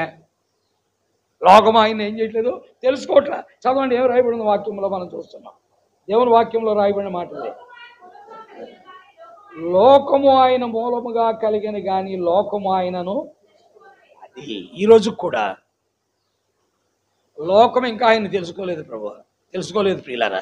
తెలుసుకున్న మనము ఆయన వెంబడించొద్దా, ఆయన కొరకు నిలబడొద్దా, ఆయన కొరకు నడవద్దా? అందుకే ప్రియులారా, మనుషులు మెచ్చే దైవభక్తి కంటే దేవుడు మెచ్చే దైవభక్తిని మనము చెయ్యాలి. ఇప్పుడు నోహు యొక్క దైవభక్తిని దేవుడు మెచ్చాడు. అందుకనే నోహుని గురించి 5వ అధ్యాయంలో ఏమన్నారో చదవండి. దేవుని వాక్యంలో మనం చూస్తాం. 6వ అధ్యాయంలో మనం చూస్తాం. 9వ వచనం చదవండి. 6వ అధ్యాయం 8. చూసారా, దేవుని దృష్టిలో పడిపోయాడండి. కాబట్టి విశ్వాసులమైన మనము ఈ 15 సంవత్సరాలు గడిచిపోయింది, మనము దేవుని దృష్టిలో పడ్డామా? మనము దేవుని దృష్టిలో ఉన్నామా, లేకపోతే లోకం దృష్టిలో ఉన్నామా? లేక లోక సంబంధులుగా ఉన్నామా, దైవ సంబంధులుగా ఉన్నామా? మనం ఆలోచించుకోవాలి. ఎందుకంటే లోకమంతా ఎవరి చేతిలో ఉందండి? చదవండి 5:18. దేవుని వాక్యంలో యోహాను రాసిన మొదటి పత్రిక 5:18 మనం చదువుతుంటే అక్కడ రాయబడిన మాట అదే కదా. మనము దేవుని సంబంధులం, లోకమంతా దుష్టుని చేతిలో. ఈనాడు ఈ లోకంలో ఉన్న వాళ్ళంతా దుష్టుని చేతిలో. మనం ఎవరమంట? Are you belong to God? పిల్లారా, చేరు వచ్చిన బిడ్డలారా, మీరు నిజముగా దేవుని సంబంధులేనా? మనలో ఇంకా అనుమానం ఉండకూడదు, అనుమానం ఉండకూడదు. చాలామంది ఎన్ని సంవత్సరాలు గుడికి వచ్చినా, అయ్యా నాకే ఒక ఆమంది, అయ్యా నాకు ఇంకా తెలియట్లేదు నేను దేవునికి చెందిన దాన్నో కాదా అని అడిగింది. అమ్మ ఎన్ని సంవత్సరాల నుంచి వస్తున్నారు మీరు అని అడిగి, దాదాపు 10 ఏళ్ళ నుంచి వస్తున్నానండి. మరి మీకు దేవుని సంబంధ, మీరు దైవం సంబంధ అర్థం కాలేదా? క్రీస్తు రక్తం చేత కడగబడ్డారా? క్రీస్తు శరీరముల అవయవమేనా? ఆయన ద్వారా మార్పు చెందారా? బాప్తిజం తీసుకున్నారా?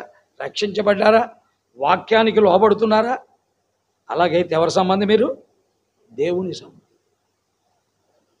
మీరు మారు మనసు పొంది బాప్తిజం తీసుకొని వాక్యానికి లోబడకపోతే మళ్ళా మీరు ఎవరి సంబంధి?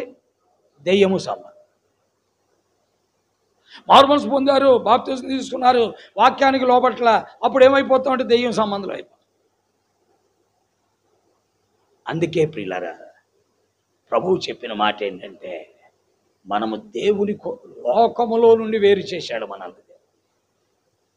మన పాపాలు క్షమించాడు, మన ఆత్మలను పాపము నుండి విడుదల చేశాడు, మన చీకటి నుండి బయటికి తెచ్చాడు, రక్షించాడు. మనల్ని ఎలా మార్చాడు? దేవుని సంబంధులుగా మార్చాడు. ఈ రోజున దేవుని సంబంధులమైన మనము లోకాన్ని ద్వేషించి బ్రతకాలి. లోకానికి వేరై మనం ఏం చేయాలంటే బ్రతకాలి. చాలా కాలం క్రితం ఒక పెద్ద వ్యక్తి, ఆ ఊర్లో చాలా పెద్ద వ్యక్తి, ఆయన కరణం గారు అనమాట. కరణం గారు ఆయన. ఆ కరణం గారు ఒక పెద్ద దేవుని సేవకుని అడిగారు, ఏమయ్యా మీరు అంతా బోధలు ఇలా చెబుతూ ఉంటారు, లోకానికి వేరే బతకాల, లోకానికి వేరే బతకాల, లోకానికి వేరే బతికితే జనం ఏమన్నా బతుకుతాడా, ఆడు చచ్చి ఊరుకుంటాడు అన్నాడు. ఎందుకంటే లోకానికి వేరే బతికితే ఎలా బతుకుతాం? తిండి ఉండాలి కదా, బట్ట ఉండాలి కదా, ఉండటానికి ఇల్లు ఉండాలి కదా, మరి అన్నీ ఉండాలి కదా. ఇవన్నీ ఉండాలంటే లోకానికి వేరే అయితే ఎలా బతుకుతాం? ఎండగా గొడుగు పడితేనే బతుకుతాం అన్నాడు. ఏ అండగా గొడుగు పడితేనే బతుకుతాం అన్నాడు. కారణంగా పెద్ద దైవజనుడు ఆయన లేడు, ఇప్పుడు ప్రభు దగ్గరికి వెళ్ళిపోయాడు. ఆయనతో నాకు పరిచయం ఉంది, ఆ దైవజనుడితో. ఆయన చెప్పిన మాటలు మీకు చెప్తున్నా ఇప్పుడు. అర్థమైందా? అప్పుడు ఈ దైవజనుడు అన్నాడంటే, అయ్యా లోకానికి వేరే బతకటం అంటే ఏం లేదండి, ఒక చిన్న విషయం చెప్తాను మీకు. మీరు కరణం గారు చాలా పెద్దోళ్ళు, మీరు, నేను చిన్నోడిని, నేను దేవుని సేవ చేసుకుంటున్నాను. అయితే ఒకటి గుర్తుపెట్టుకోండి, లోకానికి వేరే బతకటం అంటే ఏంటంటే, చేప సముద్రంలో ఉంటుంది, కానీ చేపలకు వండుకోవాలంటే మళ్ళీ ఉప్పు వేయాలి. చేప సముద్రంలో ఉంటుంది, కానీ చేపల కూర వండుకోవాలంటే మళ్ళీ ఏం వేయాలి? చేపల కూరలో ఉప్పు వేయాలి. చేపలో ఉప్పు ఉండదు. అలాగే దేవుణ్ణి నమ్ముకున్నవాడు కూడా ఉంటాడండి, ఉండాలి కూడా. వాడు లోకంలోనే ఉంటాడు, కానీ వాడు లోక సంబంధి మాత్రము కాదు, లోకానికి వేరే జీవిస్తాడు. ప్రియమైన దేవుని బిడ్డలారా, మరియమ్మ అలాగే బతికింది, నోహు అలాగే బతికాడు. ఎందుకంటే మరియమ్మ కాలంలో అంతమంది యవ్వనస్తులు ఉంటే, అంతమంది స్త్రీలు ఉంటే వాళ్ళందరిని పక్కన పడేసి మరియమ్మ దగ్గరికి వచ్చింది గాబ్రియల్. అలాగే నోహు కాలంలో అంతమంది జనాభా ఉంటే వాళ్ళందరినీ పక్కకు తోసేసి ఎవరి దగ్గరికి వచ్చింది? నోహు దగ్గరికి వచ్చాడు దేవుడు. అలాగే మనం కూడా దేవుడు మెచ్చే భక్తి జీవితాన్ని మనం ఏం చేయాలండి? గడపాలి. లోకము మెచ్చే భక్తి జీవితాన్ని మనం ఏం చేయకూడదు? గడపకూడదు. పిల్లరా, అందుకనే మనం మనుష్యులను సంతోషపెట్టే భక్తి జీవితం మనం చేయకూడదు. మన భక్తిని ఎవడు మెచ్చుకోవాలండి? దేవుడు మనల్ని మెచ్చాలి. దేవుని కొరకే మనం నమ్మకంగా ఉండాలి. దేవుని దృష్టిలో మనం యథార్థంగా ఉండాలి. దేవుడు నన్ను దృష్టించాలి అనే తపన మనలో ఉండాలి. అది లేనప్పుడు 15 ఏళ్ళు కాదు, 25 ఏళ్ళు గుడికి వచ్చినా మన జీవితంలో మార్పు ఉండదు. 25 సంవత్సరాల గుడికి వచ్చిన మన జీవితంలో మార్పు. మా దగ్గర ఒక ఉంది, ఆమె ఎప్పుడు చెప్తూ ఉంటుంది, 50 ఏళ్ళ నుంచి నేను బాక్సింగ్ సహవాసం ఉండాలి. ఎన్ని సంవత్సరాలండి? 50. బహుశా మరి ఇప్పుడు ఆమెకి 80 ఏమో, నాకు తెలియదులేండి. కానీ ఇప్పటికీ మనుషులు మెప్పే కోరుకుంటుంది, కానీ దేవుడు మెప్పు కోరుకోదు. మనుషులు మెప్పే, మనుషులు ఆమెను మెచ్చుకోవాలి. ఏమని మెచ్చుకోవాలంటే, ఈమె 3ంటికి లేచి ప్రార్థన చేస్తుంది, 4ంటికి లేచి ప్రార్థన చేస్తుంది, 5ంటికి లేచి ప్రార్థన చేస్తుంది, ఈమె దశంభాగాలన్నింటినీ ఇచ్చేస్తుంది, దేవుడు కానుకలు ఇచ్చేస్తుంది, ఈమె చేసినా దేవుడు చేయడు, ఇలాంటివి చెప్తూనే ఉండాలి ఆమెకి. ఎందుకయ్యి? నిజమే, అలాంటివన్నీ నువ్వు చెప్పించుకో, తప్పు లేదు. కానీ దేవుడు మెచ్చాడా? అతనికంటే ఇతను ఏం చేశాడు? నీతిమంతుడిగా తీర్చాడు. ఎవరినే? ఆ పరిసయుడు సొంకరే. ఆడు వచ్చేసి మందిరానికి వచ్చేసి ఏం చెప్పాడు? చెప్పండి, ఏం చెప్పాడు? మందిరానికి వచ్చి, వారానికి 2 మార్లు ఉపవాసం చేస్తున్నా, నాకు వచ్చే రాబడిలో దశంభాగం ఇచ్చేస్తున్నా, తర్వాత చోరుల వలె లేను, దొంగల వలె లేను, అన్యాయస్తుల వలె లేను, వ్యభిచారుల వలె లేను, నా వెనకాల ఒకడు ఉన్నాడు. అంటే ఇతను అనుకున్నాడు, అతనికంటే ఇతనే భక్తిపరుడు అనుకున్నాడు. ఎవరు? పరిసే. వెనకాల ఉన్నాడు, చూసారు, దూరంగా ఉన్నాడు అక్కడ. ఎవరు అతను? సొంకరి. సొంకరి కంటే నేను చాలా భక్తిపరుడు, అంటే స్వనీతిపరుడు. ఎవరు అతను? పరిసైడు స్వనీతిపరుడు అండి. దేవుడు పైనుండి చూచాడు, చూచి అతని కంటే ఇతన్ని ఏం చేశాడండి? కాబట్టి ప్రియులారా, మనకు మనం మెచ్చుకునే భక్తి కాదు, మనుషులు మెచ్చే భక్తి కూడా అవసరం లేదు. దేవుడు మెచ్చే భక్తి మనకు కావాలి. 15 ఏళ్ళు అది మనం పొందామో లేదో చూసుకోండి. వాళ్ళ పొందకపోతే ప్రభు దగ్గరికి వెళ్దాం, క్షమాపణ కోరదాం. ప్రభువా, నీ దృష్టిలో నేను పడాలి, మనుషుల దృష్టిలో అక్కర్లా, మనుషుల మెప్పు నాకు అక్కర్లా, నీ మెప్పే నాకు కావాలి. నోహు నీ మెప్పు పొందాడు, మరియమ్మ నీ మెప్పు పొందింది, సొంకరి నీ మెప్పు పొందాడు. కాబట్టి నీ మెప్పే మాకు అవసరము కానీ మనుషుల మెప్పు మాకు అవసరం లేదు. ప్రియులారా, దేవుని దృష్టిలో పడు, దేవుడే నీకు ఆశీర్వాదం వేస్తాడు. అలాగన ఆశీర్వదించబడిన వారు అనేక మంది ఉన్నారు. వారు మనుషుల సహాయం పొందలేదు, దేవుడే వారిని పైకి ఏం చేశాడండి, దేవుడికి అప్పగించుకున్నారు. నీ చిత్తము, నీ ఏర్పాటు, నీ ప్రకారం నన్ను నడిపించాయి, నీ ప్రకారం నన్ను ప్రోత్సహించేసే అని అప్పగించుకున్నారు. దేవుడే అద్భుతం చేశారు. అనేక మంది జీవితాల్లో అలాంటి అద్భుతాలు మనం చూచాం. అలాంటి వాడే దైవజనుడు భగత్ సింగ్ గారు కూడా. అందుకే ఆయన చనిపోయిన రోజున తెల్లవారుజామున 5 గంటలకు ఆయన కన్ను మూశారు. అప్పుడు భూకంపం వచ్చింది హైదరాబాదులో. ఆయన సమాధి పెట్టిని మీకు తెలియదు, నేను అక్కడే ఉన్నాను అప్పుడు. ఆ రోజుల్లో అంటే 2000 సంవత్సరం సెప్టెంబర్ 22వ తారీఖున నేను ఫిలోమాన్ గారు వెళ్ళాం సమాధికి, ఆయన సమాధి కార్యక్రమానికి. 2022 అంటే 2000 సంవత్సరం కదండి, 2000 సంవత్సరం సెప్టెంబర్ 22. అంటే ఇప్పటికి ఎన్ని సంవత్సరాలు? 25 ఏళ్ళ క్రితం. 25 ఏళ్ళ క్రితం ఆయన నేను వెళ్ళాం. వెళ్తే అసలు మీరు లోపలికి వెళ్ళటానికి లేదండి. సమాధి అంటే దాన్ని ఏమంటారు, అది సమాధులతోటి తలుపులు వేసేసారు, తాళం వేసి, సమాధులతోటి తలుపులు తాళం వేసారు. ఎవరిని లోపల రానివద్దన్నారు. ఎందుకంటే సమాధులతోటి మొత్తం నిండిపోయింది. నారాయణ కూడా సిమెట్రీ. మేము ఎలాగ వెళ్ళాలి, లోపలికి ఎలా వెళ్ళాలని ఆలోచన చేస్తాం.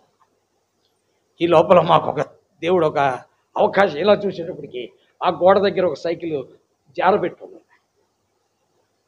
గోడ దగ్గర సైకిల్ ఏం చేశారంటే ఇలా జారబెట్టు, మనకి మామూలుగా చురుగ్గా ఉంటాం కదా, పని చేద్దాం బ్రదర్, ఈ సైకిల్కి గోడ దూకేద్దాం అన్న. ఆ జనం అంతట్లో సైకిల్ ఎక్కి గోడ దూకేసామని మీకు తెలియదు. గోడ దూకి లోపలికి వెళ్ళిపోయి ఆయన సమాధి దగ్గరగా వెళ్ళాం. ఇంచుమించు అదిగో యాడమ్ గారు కూర్చోడు, ఆదం గారు అక్కడ ఆయన సమాధి ఉంది, ఇక్కడ మేము కూర్చున్నాం. మేము లోపలికి దూకడంతో ఎవరిని రానివద్దంటే వెళ్ళిద్దరాలు వచ్చారు అనుకున్నాడు ఒక ఆయన. కానీ ఆయన నాకు 20 సంవత్సరాల నుంచి పరిచయం. ఆయన మమ్మల్ని చూసి సరే రానివ్వండి అన్నాడు. మేము పరిచయం ఆయనకి, లోపల రానివ్వండి అన్నాడు. వెళ్ళి కూర్చో. పిల్లరా, ఆ సమాధి పెట్టి బయటికి తేవడంతో మీకు తెలియదు, ఆకాశంలో ఇంద్రధనుస్సు వచ్చింది. ఇంద్రధనుస్సు ఎప్పుడు వస్తుందో తెలుసా? ఇంద్రధనుస్సు ఎప్పుడు వస్తుంది?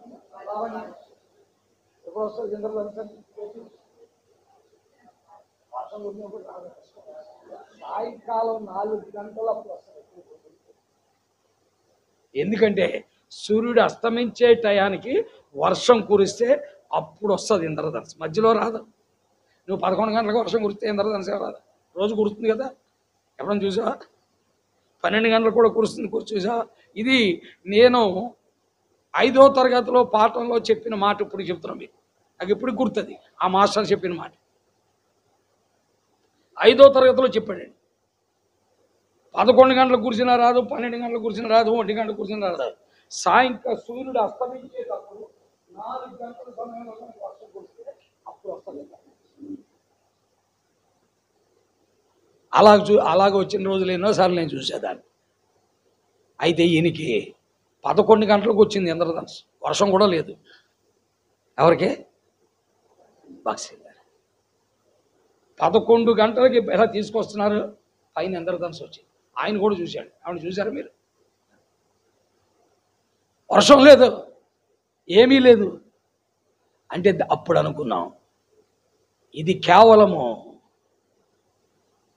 కేవలము దేవుడు మెచ్చడం బట్టి జరిగిన కార్యక్రమం.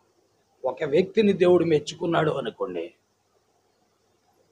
అతని జీవితం అలాగే ఉంటుంది. పిల్లరా, ఈ రోజున మన జీవితాల్లో ఈ మందిరం కట్టి 15 ఏళ్ళు అయింది. ఈరోజు సెప్టెంబర్ 5, మేము 2010 సెప్టెంబర్ 5న దీన్ని సహోదరుడు శాంసన్ గారి ద్వారా ఓపెన్ చేయించాం. బ్రదర్ శాంసన్ భద్రాచలం, ఆయన లేడు, ఇప్పుడు చనిపోయాడు, ప్రభు దగ్గరికి వెళ్ళాడు. 2010 సెప్టెంబర్ 5వ తారీఖున భద్రాచలం నుండి రప్పించాను ఆయన్ని, బ్రదర్ శాంసన్ని. బ్రదర్ మీ ద్వారా ప్రతిష్ఠిద్దాం రండి అంటే వచ్చాడు. రెండోసారి కూడా ఆయనే రమ్మన్నాం. పిల్లరా, అలాగున్న ఈ మందిర ప్రతిష్ఠ జరిగింది. ఇప్పుడు 15 ఏళ్ళు అయింది. ఈ 15 ఏళ్ళలో మనము దేవుని దృష్టిలో పడ్డామా?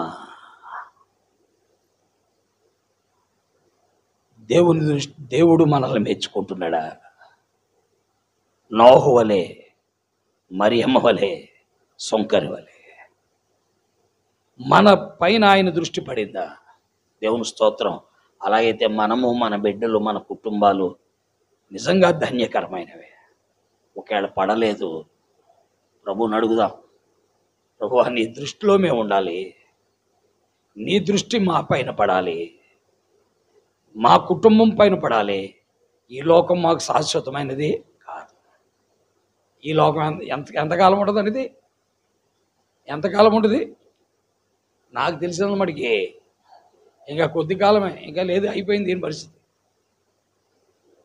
దీని టైం అయిపోయింది. కొంచెం దినాల్లో ఈ లోకం ముగింపు దగ్గరికి వచ్చేసి,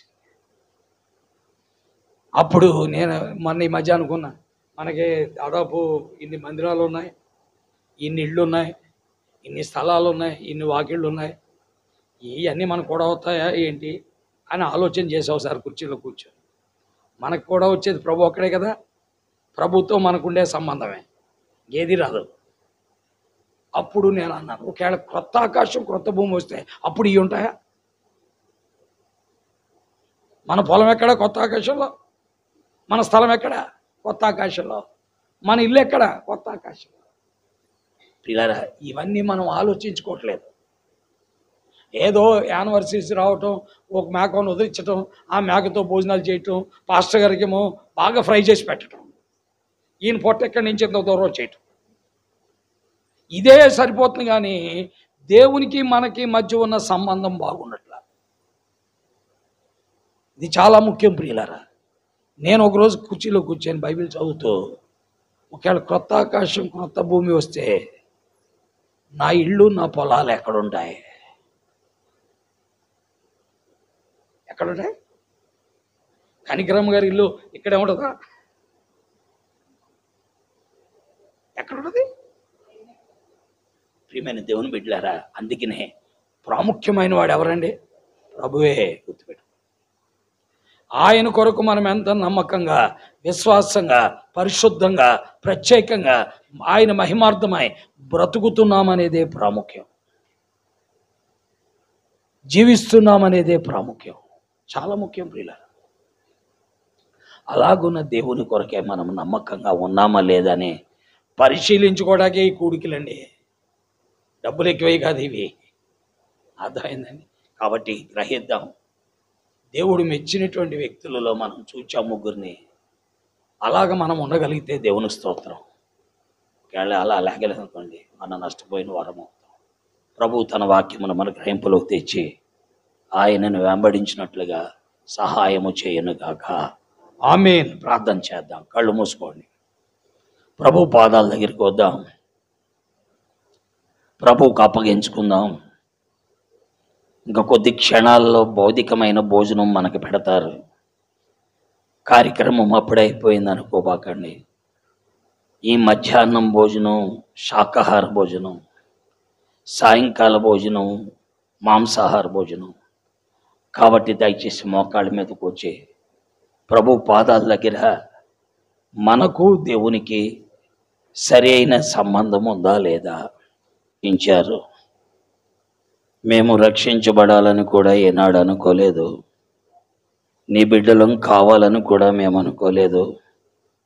ఈ లోక సంబంధమైన దేవుళ్ళను దేవతలను వెంబడిస్తూ ఈ ప్రకృతి సంబంధమైన జీవితానికి బానిసలమై శత్రు యొక్క అపవాది యొక్క చర్యలతో నిమగ్నులమై అంధత్వముతో ప్రయాణం చేస్తున్న మా జీవితాలను మీరు దృష్టించారు, మమ్మల్ని రక్షించారు, మా పాపములను క్షమించారు.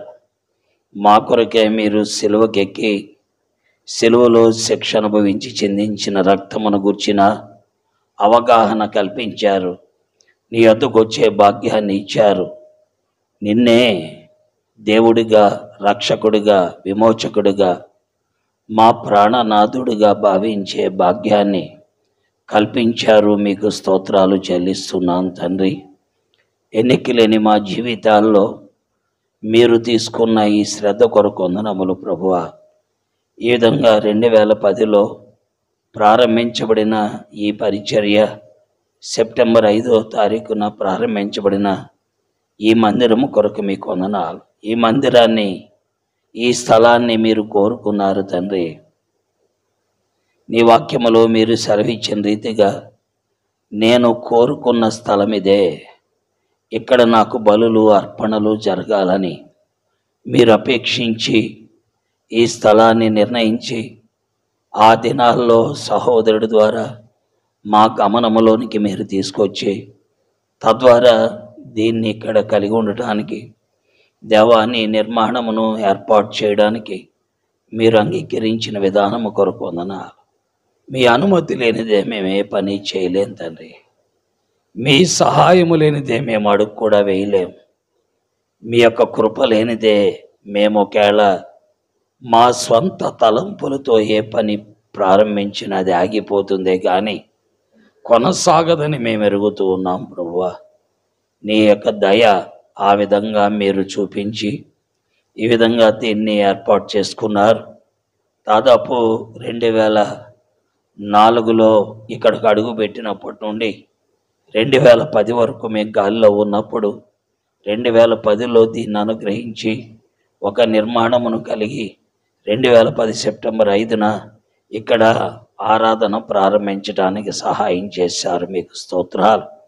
అప్పటి నుండి ఇప్పటికీ 15 ఏళ్ళు కావస్తుంది తండ్రి. ఈ 15 ఏళ్ల కాలములో దేవా అనేక మందిని మీరు రక్షించుకున్నారు. అనేక మందిని నీ ఆవరణాలకు సమకూర్చారు. అనేక మంది నీ ఆవరణాలకు వచ్చి వాక్యం వినే కొలది వారిలో కూడా నీ రక్షణ కార్యమును జరిగించి నీ వైపు మీరు తిప్పుకున్నందుకై స్తోత్రాలు చెల్లిస్తున్నాం. అలాగున దేవా నీ మార్గములోకి తెచ్చిన బిడ్డలు కొరుకుందనాలు. తేబడిన బిడ్డలందరూ కూడా వారు లోక సంబంధులు కారని, లోకములో నుండి నీవు వారిని వేర్పరచుకున్నావని గ్రహించుటకు వారికి సహాయం చేయండి. లోకమంతా దుష్టుని చేతిలో ఉందని వారు ఎరుగుట కృప దయచేయండి. కాబట్టి వారు ఈ లోకములో నీ వారిగా బ్రతుకుటకు కృపనివ్వండి. నీవు మెచ్చే భక్తిని వారు చేసి నీ దృష్టిలో పడుటకు కృపనిమ్మని ప్రార్థిస్తున్నాం. అంతేకాని ప్రభువా, లోకం మెచ్చే భక్తి, మనుషులు మెచ్చే భక్తి వల్ల తమ జీవితాలకి నష్టము కలుగుతుందని కూడా ఎరుగుటకు సహాయం చేయండి. దేవా, నీతో సంబంధము, సహవాసము ఎంతో ప్రాముఖ్యము. మనుషులతో సంబంధము, సహవాసము వల్ల మేము ఈ లోక సంబంధమైన భక్తి నేర్చుకోగలమేమో కానీ నీతో సంబంధము వలన పరలోక సంబంధమైన భక్తి నేర్చుకోగలం. కాబట్టి దయ చూపించి అలాంటి భక్తిలో ప్రతి బిడ్డ ఎదుగుటకు ఈ కూచుంపూడు వారే కాకుండా పోనింగ్ వారు, అలాగే ఆదరణ గృహం వారు, ఎబెనెజర్ వారు, ఇక్కడ చేరు వచ్చిన ప్రతి బిడ్డ అందులో ఎదుగుటకు సహాయం చేయమని ప్రార్థిస్తున్నాం.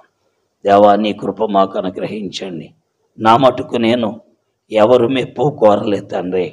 కేవలం నీవు, నీ దృష్టిలో నేను ఎలాగున్నాను, నీ దృష్టిలో నేను పని చేయగలుగుతున్నానా లేదా అనేదే యోచించుకుంటూ సాగాను. మీరు కొనసాగింపజేశారు. ఈ దినం వరకు నడిపించారు. మీ వందనాలు. ఇది మీ దయ, మీ కృప అని ఎరిగి నీ పాదములు ఎదుట సాగిలపడి స్తోత్రించి కీర్తిస్తున్నా తండ్రి. ఈ సమయంలో నీ పాదములకు వస్తున్నాం. చేరు వచ్చిన బిడ్డలందరి కొరకే మీకు వందనాలు. కొంతమంది బలహీనులు రాలేకపోయారు. ముఖ్యంగా రూతమ్మ గారు కాలు సమస్య ద్వారా, మరి బహు బలహీనమైన నీరసము ద్వారా, గొంతు ప్రాబ్లము ద్వారా వారిని యొద్దకు రాలేకపోయారు. కనికరించి వారిని ముట్టి స్వస్థపరిచి ఆరోగ్యం దయచేయమని ప్రార్థిస్తున్నాం. అలాగే వెన్నమనేని ధర్మారావు, మరియమ్మ, బండి నయోమి, అలాగే మా ప్రియమైన తండ్రి, ఇంకా ఈ గట్టు మీద ఉన్న ప్రియులు బసవయ్య, ఇంకా కొంతమంది బిడ్డలు ఉన్నారు, వారు రాలేకపోయారు. వారందరూ రాగలిగిట్లో సహాయం చేయమని ప్రార్థిస్తారు. ఉచితమైతే సాయంకాల గుడికైనా వారు వచ్చుటకు కృపనివ్వాల్సిందిగా ప్రార్థన చేయించున్నాం. మీరే మహిమ ఘనత ప్రభావాలు పొందండి. ప్రేమ కలిగిన మా ప్రియమైన ప్రభువా, జీవము కలిగినటువంటి మా తండ్రి, ఈ సమయంలో నీ పాదములతో కోస్తూ ఉన్నాం. చేరువచ్చిన బిడ్డల్లో ఎవరు బలహీనులుగా, రోగులుగా, స్వస్థతో అనారోగ్యంతో ఉన్నారో వారిని మీరు ముట్టి స్వస్థపరిచి కావలసిన క్షేమం, ఆరోగ్యం, నెమ్మది వారికి కలుగు చేయవలసిందిగా ప్రార్థన చేయించున్నాం. వారితో మీరు ఉండండి. వారికి కావలసిన క్షేమము, స్వస్థత, ఆరోగ్యం కలుగు చేయమని ప్రార్థిస్తున్నాం. చేరువచ్చిన బిడ్డలందరిని బట్టి కూడా మీకు వందనాలు. ప్రభువా మా దేవ, ఈ దినములో ఈ కార్యాన్ని ఈ రీతిగా జరిగించుటకు మీరు ప్రోత్సహించినందుకు కూడా మీకు స్తోత్రాలు. ఇవన్నీ మేము ఇక్కడ చేరి మమ్మల్ని మేము ప్రదర్శించుకోవడానికి కాదు ప్రభువా, మమ్మల్ని రక్షించిన ప్రభువుని మహిమపరచుటకు, మమ్మల్ని గుర్తించిన ప్రభువుకి ఎలాగున్నామో పరీక్షించుకున్నటకు, మమ్మల్ని దృష్టించిన ప్రభు దృష్టిలో మా భక్తి జీవితం ఎలా ఉందో ఎరుగుటకు మీరు మాకిస్తున్న సమయాలుగా మేము గుర్తిస్తున్నాం. ఇప్పటికే రక్షించబడిన నాటి నుండి మాలో చాలామంది మొండ్ల పొదల్లో పడిన విత్తనం వలె అణచబడుతూ ఉన్నారు నాయన. మీరే వారిని దర్శించి వారు అలా కాకుండా నీలో ఎదిగి పరిపక్వతకు వచ్చుటకు సహాయము చేయమని ప్రార్థిస్తున్నాం. కార్యములను జరిగించండి, మీరే మహిమ పొందండి. నీ వాక్యమును ముద్రించండి. బిడ్డలు ఆకలి మీద ఉన్నారు, ఎప్పుడు వదులుతాడని కనిపెడుతున్నారు చాలామంది. తండ్రి, మీరే కనికరించి వారిపై నీకు అందృష్టించి వారు ఆకలి దప్పులతో ఉన్నారని వారికి ఆహారం పెట్టిన దేవుడు, మీరు కూడా వారికి పెట్టి మహిమ పొందమని, వాక్యమును ముద్రించమని, మమ్మల్ని ఇంకా మీరు పరీక్షించి పరిశీలించమని యేసుక్రీస్తు వారి దివ్య నామములో స్తోత్రించి ప్రార్థించి బ్రతిమిలాడి వేడుకుంటున్నాము తండ్రి, ఆమేన్. తండ్రి అయిన దేవుని ప్రేమ, ప్రభు అయిన యేసుక్రీస్తు వారి యొక్క అత్యున్నతమైన కృప, పరిశుద్ధాత్మ యొక్క అన్యోన్య సహవాసము సన్నిధి చేరువచ్చిన వారందరికీ సదా తోడయుండును గాక, ఆమేన్.